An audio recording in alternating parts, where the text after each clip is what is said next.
एक और अकाल देश में और भी भयंकर होता गया।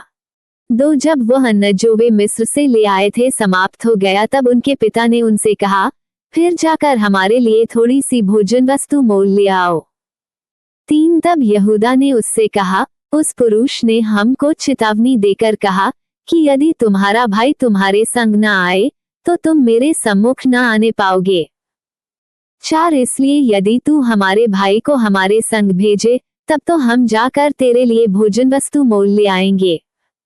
5 परंतु यदि तू उसको न भेजे तो हम न जाएंगे, क्योंकि उस पुरुष ने हमसे कहा कि यदि तुम्हारा भाई तुम्हारे संग न हो तो तुम मेरे सम्मुख न आने पाओगे। 6 तब इस्राएल ने कहा, तुमने उस पुरुष को ये बताकर कि हमारा एक और भाई है, क्यों मुझसे बुरा बर्ताव किया? 7 उन्होंने कहा, जब उस पुरुष ने हमारी और हमारे कुटुंबियों की दशा को इस रीति पूछा कि क्या तुम्हारा पिता अब तक जीवित है, क्या तुम्हारे कोई और भाई भी है, तब हमने इन प्रश्नों के अनुसार उससे वर्णन किया। फिर हम क्या जानते थे कि वो कहेगा कि अपने भाई को यहाँ ले आओ। 8 फिर यहूदा ने अपने पिता इस्राएल से कहा, उस लड़के को मेरे संग भेज दे कि हम चले जाएं, इससे हम और तू और हमारे बाल बच्चे मरने ना पाएंगे वरन जीवित रहेंगे। 9 मैं उसका जामिन होता हूँ, मेरे ही हाथ से तू उसको फेर लेना। यदि मैं उसको तेरे पास पहुंचाकर सामने न खड़ा कर दूं, तब तो मैं सदा के लिए तेरा अपराधी ठहरूंगा।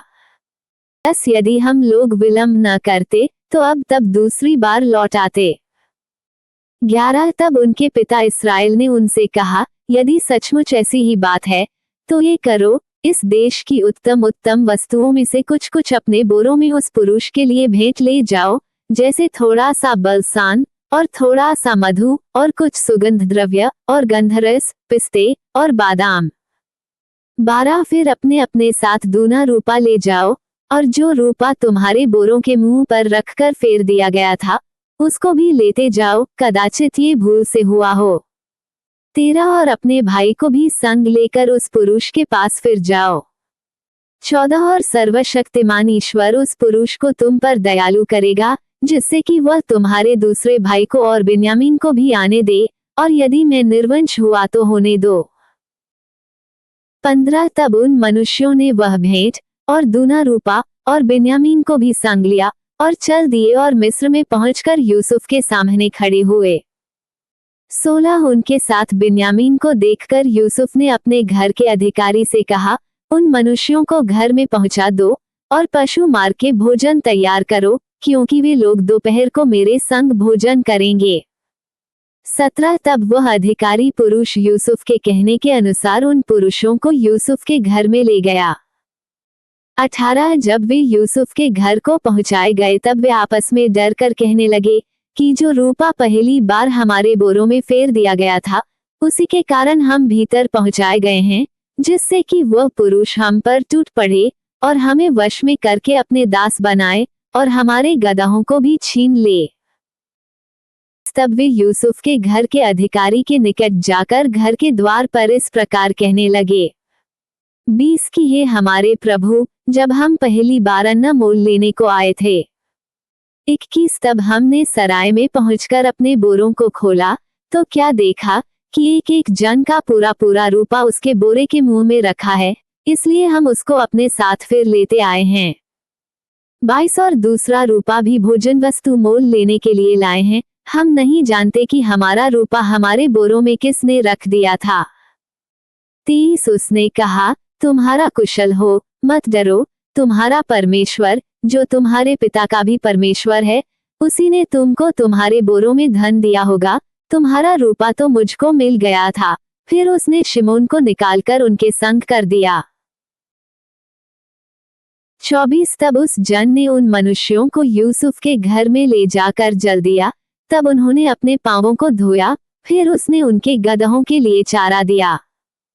25 तब ये सुनकर कि आज हमको यहीं भोजन करना होगा, उन्होंने यूसुफ के आने के समय तक अर्थात दोपहर तक उस भेंट को इकट्ठा कर रखा।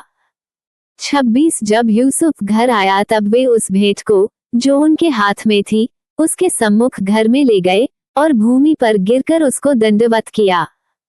27 उसने उनका कुशल पूछा और कहा, क्या तुम्हारा बूढ़ा पिता, जिसकी तुमने चर्चा की थी, कुशल से है? क्या वह अब तक जीवित है?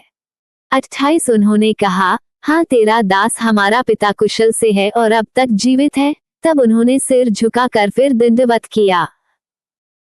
29 तब उसने आंखें उठाकर और अपने सगे भाई बिन्यामीन को देखकर पूछा, क्या तुम्हारा वह छोटा भाई, जिसकी चर्चा तुमने मुझसे की थी, यही है? फिर उसने कहा, हे मेरे पुत्र, परमेश्वर तुझ पर अनुग्रह करे।